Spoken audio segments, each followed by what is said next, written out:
Rodgers still owns the Bears. The Cowboys scored without any cares. Watson's return was weak. The Lions' performance was peak. And the Broncos are in even further despair. Welcome to the Mish Poem.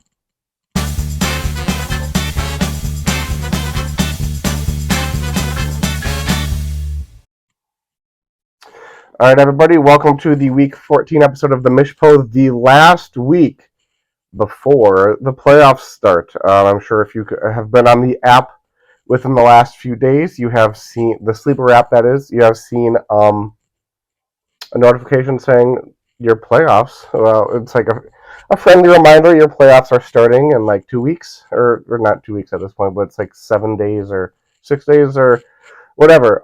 Time check real quick. 3:10 on Wednesday, the 7th of December. Maybe the earliest I've ever recorded. And yes, if you're curious, I am recording in my bedroom. I had tried to do it earlier in the season, just couldn't quite figure it out. But it turns out it's pretty easy to get this set up here. It is kind of unstable, and so it actually was a little bit crooked. Let's just adjust.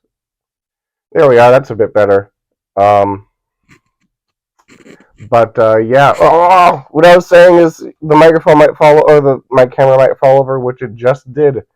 But if the dogs happen to join me at any point because they love coming to bed, it might fall over again. So we'll hopefully not have too many of those issues during this recording. So I'm going to try to keep the movements very subtle also. So, but of course, we have to crack open a beer. And we're going back to the good old-fashioned Bush for this one. So just give that a crack.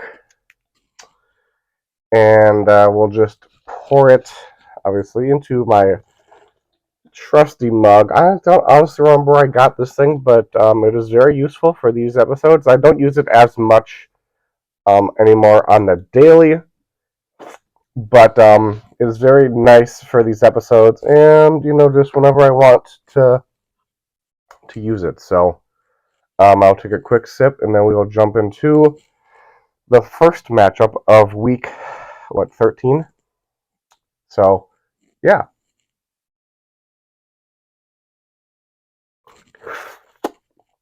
So yeah, first matchup of week 13 was myself versus State.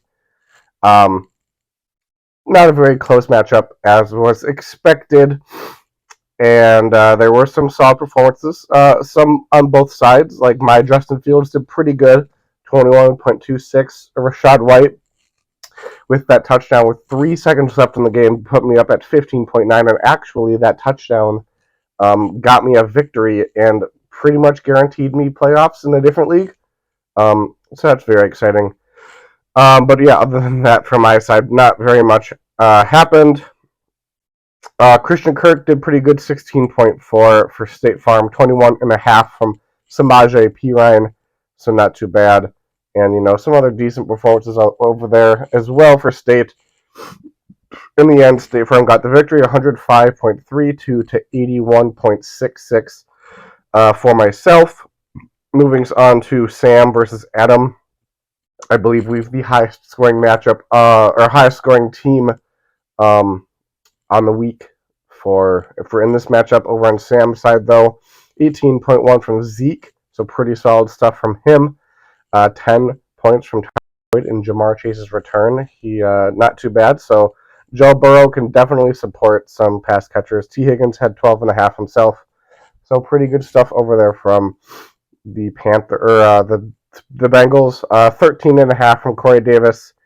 And that's pretty much it when it comes to Sam's impressive players. 20 points from the San Francisco 49ers defense. 11.7 from Lazard. Allen, that is. Chris Godwin had 14.3. Watching the game, it felt like he should have had more, but what are you going to do? 31.9 from A.J. Brown in his revenge game. And Josh Jacobs, 20 points. And Joe Burrow, as I mentioned, assuming he would have had a good game based off of his wide receiver 3 having a solid performance. Joe Burrow had 30.04, so very good stuff from him.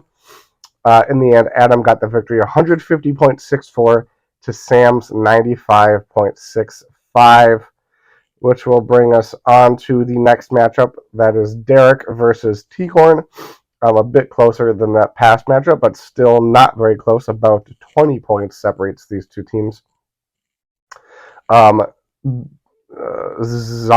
Knight, there we are. 16.8 points, so pretty good waiver wire ad for him over on Derek's side. Steph Diggs, of course, 22.2, very good stuff. Michael Gallup, 18.3, so very solid performance from him as well. 10.3 from Devin Duvernay, and at 12.5 points from the Philadelphia Eagles defense. 13 points, though, from the Seattle Seahawks defense over on T-Corn's side.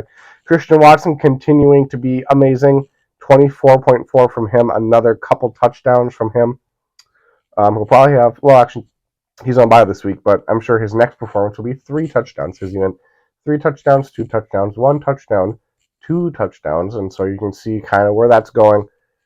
Anyways, though, CD Lamb, also very good stuff. 20.4 from him, 19.1 from Saquon, and yeah, that's pretty good stuff from other players as well. In the end, T-Corn got the victory, 120.7 to Derek's 98.62, which will bring us on to the next matchup of Bruce versus Michael. And I do stand corrected. There is a much higher score in this matchup by about 20 points. So Dalvin Cook, though, 16.3, not too bad. 12.8, not too bad from Ramondre Stevenson. Amon-Ra, St. Brown. In the limerick, I almost said Amon-Ra was peak, but the Lions overall were pretty solid. 34.6 from Amon-Ra. Very good stuff from him. 13.2 from Cole Kmet. So not too bad. But then, over on the other side for Bruce, 33.4 from Jalen Hurts, so he's pretty good. 24.6 from Tony Pollard, 29.6 from Tyreek Hill, 37.7 from Devontae Adams. You did have a goose egg from Dawson Knox, but it doesn't matter because DeAndre Swift had 21.1. Brian Robinson had 12.1. So pretty good stuff. Bruce got the victory, of course, 172.75 to Michael's 101.69, which will bring us on to Colin versus Lincoln. The lowest scoring team on the week is in this matchup. Over on Lincoln's side, Dak Prescott, not too bad, 17.8, 28.6 from CMC, Christian McCaffrey, 24.2 from Garrett Wilson, 10.5 from Jerry Jeudy, 14 from Jerick McKinnon. Ooh, a negative 0.75 from the Chiefs defense. However, you got lucky and played Colin this week, Michael, or Lincoln. Donovan Peoples-Jones had 13.4, 14.8 from DJ Chark, and 13.3 from Jonathan Taylor. And those are the only 3 players on Colin's team that were double digits. So Lincoln got the victory, 120.35 to Colin's 69 nice 0.34, which will bring us on to the penultimate matchup of the past week, which was the second closest matchup of the week. And kind of lower scoring, about medium, but Derek Carr at 17, round 17. Wow, a lot of round scores, first 3 players here. Derek Carr, even 17, Aaron Jones, an even 10, and Cordero Patterson, an even 6. But then we get a bit wonky from there on out. Deebo Samuel at 12.3, 20.9 from A.J. Dillon, so he's doing pretty good lately. And Dallas Cowboys defense, 22.75, so very good stuff. 13.75 points from that Denver Broncos defense, if only they could score on offense. Chris Olave had 10.5, so pretty good. 24.5 from Terry McLaurin, 18.6 from Jay Jettis, Justin Jefferson, that is. And Aaron Rodgers, kind of weak, honestly, 13.68, but he's been kind of doing that this whole season. And he got the victory, 106.95 to Brian's 97.03, which will bring us on to the closest matchup of the week, and I believe the third and the fourth highest scoring teams on the week. Third and the fourth highest scoring team. So very unfortunate for that fourth highest scoring team, as they did not get the victory here. And here comes a dog. Be careful. Yeah, just lay down, bud. Don't Loki, there's no room for you over here. Yes, thank you for the knee lick, but you're going to have to just stay over there, bud. Over on Caleb's side, Jared Goff, 21.6, so not too bad. Loki, come on, bud. David Montgomery had 16.7. Oh my gosh. Yes. Hi, bud. But I'm busy, buddy. Daddy's working. Okay. This is not going to work. You're going to have to lay down or something. Just lay down. How about that? Okay. Oh no, Lily's coming. 27. Oh gosh. Oh gosh. Okay. All right. Oh boy. All right. Okay. Yes. Loki, out, please. Thank you. Oh my gosh. This is chaotic. See, this is why I shouldn't. No more bed recordings because that doesn't quite work so well. All right. Oh boy. Oh boy. What's going on here? Let's just stick it in this hole. Maybe that'll work. Oh my gosh. Here, how's that? Huh?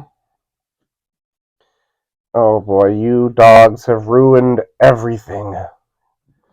Let's try. There. How's that? That seems a bit more stable. You can't see it, obviously, but I can, and it seems a bit more stable. So, anyway, yeah, Tyler Lockett, 27.8, so pretty good. Deontay Johnson, 11. 14 from Evan Ingram. 16.7 from Jamar Chase on his return, so pretty solid stuff. Josh Palmer had 13. And over on Fiala's side of the ball, Josh Allen, not too bad, but probably wanted more. 15.92 from him. 21.2 from Devonta Smith. 15 from Darius Slayton. 13 from Gerald Everett. DK had 26.7. 20.8 from Keenan Allen. So some pretty good performances from those Los Angeles Chargers. And so in the end, Fiala got the victory, 138.67 to Caleb's 136.15. So very close matchup there. And no, nothing happened just now. So, all right, that'll bring us on to the power rankings for this week. Not much movement, a few positions shuffled around here and there. But in 14th place, I have determined I am no longer the worst team.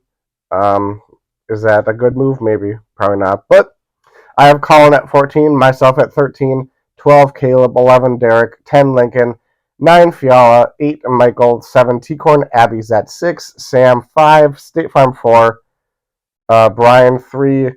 Oh no, I just lost it. Brian 3, Adam 2, and at number 1, we've got Bruce. So that'll bring us on to this week's matchups. But first, I'm going to take a quick sip.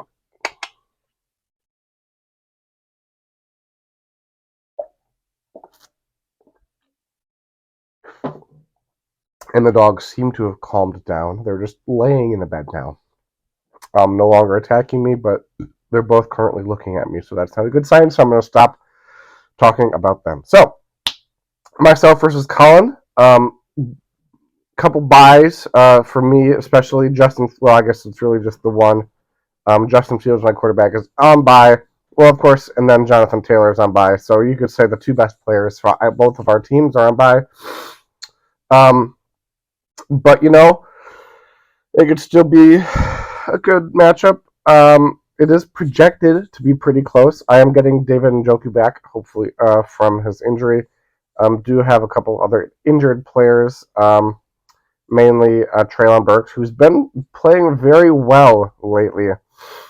So I've got him in there. Hopefully he'll play. And Jameson Williams, hopefully he can do more than he did last week, which was nothing. So do have some solid players over on Colin's side as well.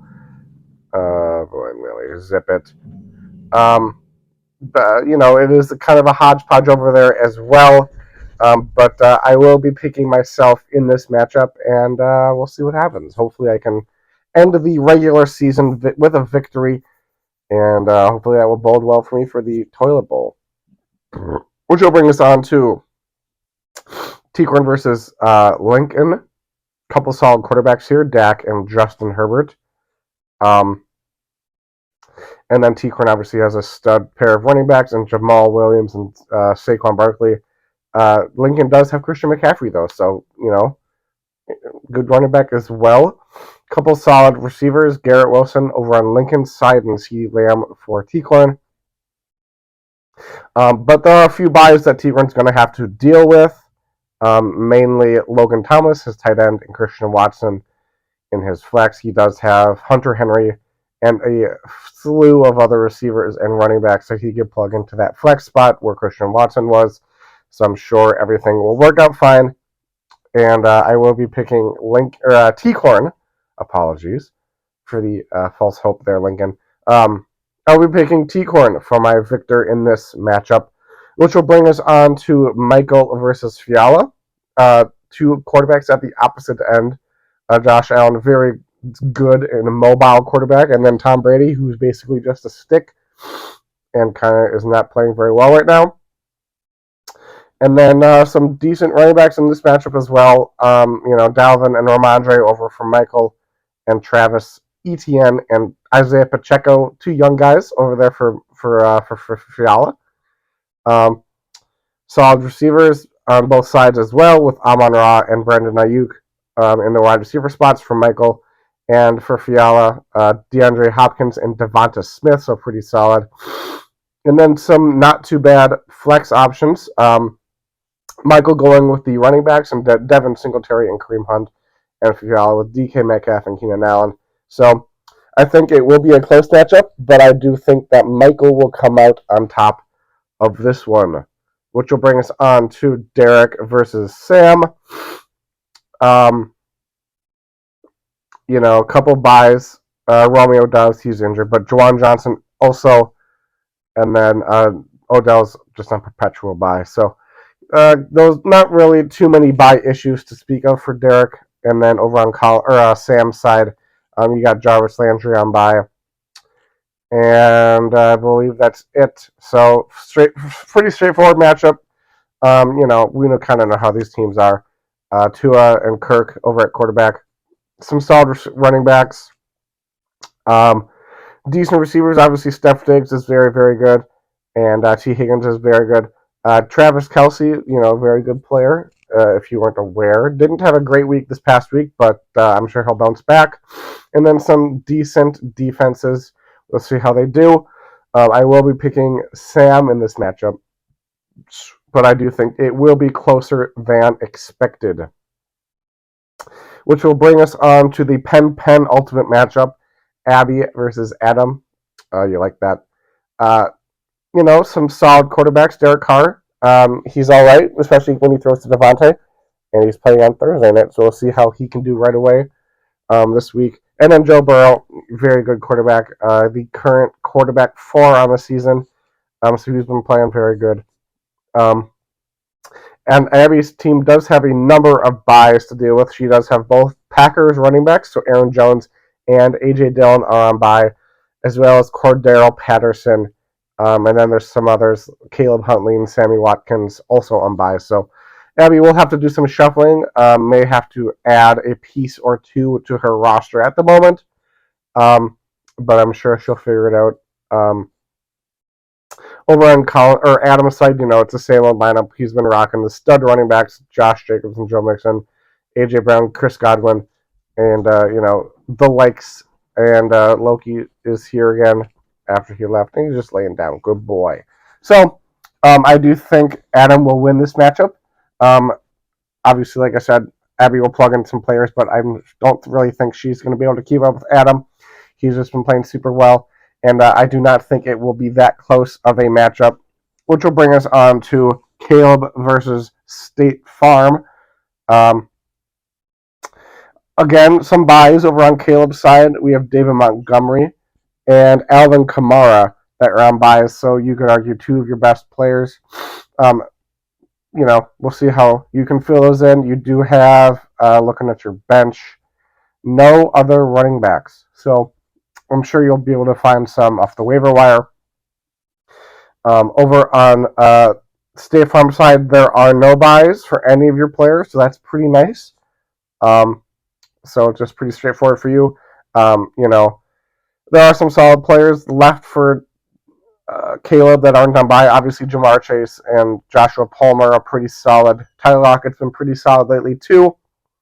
But then State Farm has some very good players like Austin Eckler, Patrick Mahomes, Miles Sanders, Jalen Waddle, Mike Evans. He hasn't been that great lately, but Samaje Perine, I think Joe Mixon will be back this week. So he might not be as good as he has been the last couple weeks, but, I'm still certain he will get some amount of work this week. I will be picking State Farm with all of that said, and I don't think it will be a particularly close matchup, just like the previous matchup.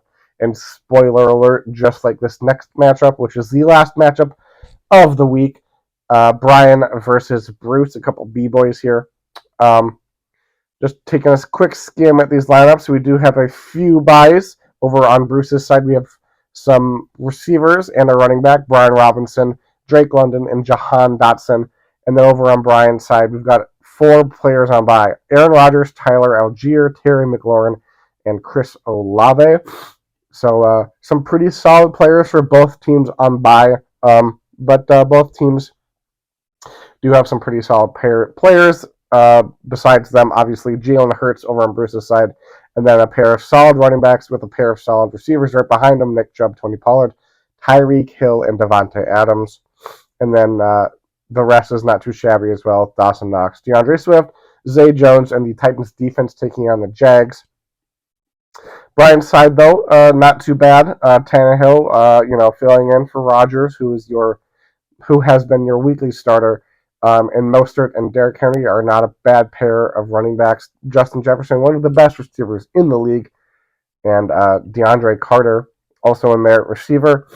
And then, the rest of your team is Foster Moreau, Chuba Hubbard, newly picked up Chuba Hubbard, Russell Gage, and the Broncos defense. So, with all that in mind, I will be picking Bruce for this matchup, and as I mentioned, I don't think it will be that close of a matchup. And we'll just take a quick. So that is all of the matchups for this week. Just taking a quick look at the positioning for playoffs here. The 6 teams, as I mentioned last week, will be making it. Bruce is a shoo-in, and so is Brian. Bruce at 11-2, and Brian and Adam at 10-3, and State Farm at 8-5. So those are the 4 teams that I believe are currently locked into the playoffs. Sam and Abby are currently at 7-6. So those are the 2 teams that will be rounding out those playoffs. So it looks like the only teams that could really make a push are Tikrin, Michael, and Fiala, who are all at 6-7. And between Abby and Sam, who has got the lower points, it is Abby at 14-29. And that's points against. Abby is at 14-98. Sam is at 15-83. So again, Abby's at the lower of the points. And so T-Corn and Michael both have more points scored on the week than on the season than Abby, and Fiala is not too far behind. And so if we check out the schedules here and do some quick thinking here, Michael is playing Fiala, so the winner of that matchup has a chance to get into the playoffs. Abby is playing Adam, so pretty good chance she loses there. I predicted she would lose. And so if that happens, that opens the door for the winner of the Michael and Fiala matchup. And then Tigran is playing Lincoln.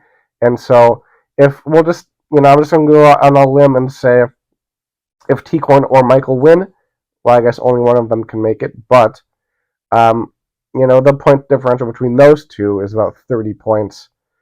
35-ish, 35 points. So if Michael wins and scores 35 more points than T-Corn, presuming that he wins, and Abby loses, he'll make the playoffs. If T-Corn wins and, Michael doesn't score 30 more points than he does and Abby loses, then he'll make the playoffs.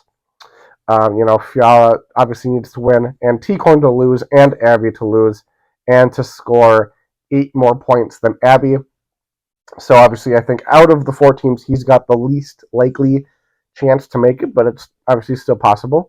And Abby, all she really has to do is win, and she's in the playoffs. So, pretty exciting stuff. A lot's going to come down to this final week, and obviously the rest of the matchup or rest of the teams are in the toilet bowl, which number 1 seed, or I guess you could say number 8 seed. So it should be a pretty fun matchup or week to see how things shake out.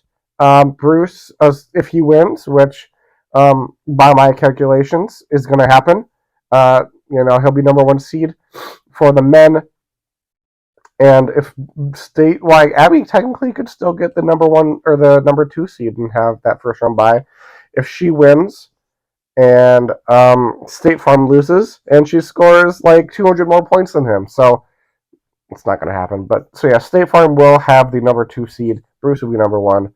Brian and Adam. Adam will be number 3. Brian 4. If Sam wins, which probably will happen. Maybe we'll see. He'll probably be 5. I'm just gonna go on the limb. Sam will be 5 seed. He's got quite the lead on Abby for points, of almost 100-point lead on Abby. So I'm gonna assume even if Sam loses, well, I guess Tigran could claim that 5. A lot of things could happen, but fantasy, anything could happen. So yeah, it's just gonna be fun to watch from the sideline. I don't really have any weight in what's gonna happen, so should be interesting. But yeah, with that, thank you and thank you. Alrighty, I don't think I've flipped on Caleb in a while. Hi, Loki. So this one's gonna go out to Caleb. Not quite. Maybe next time.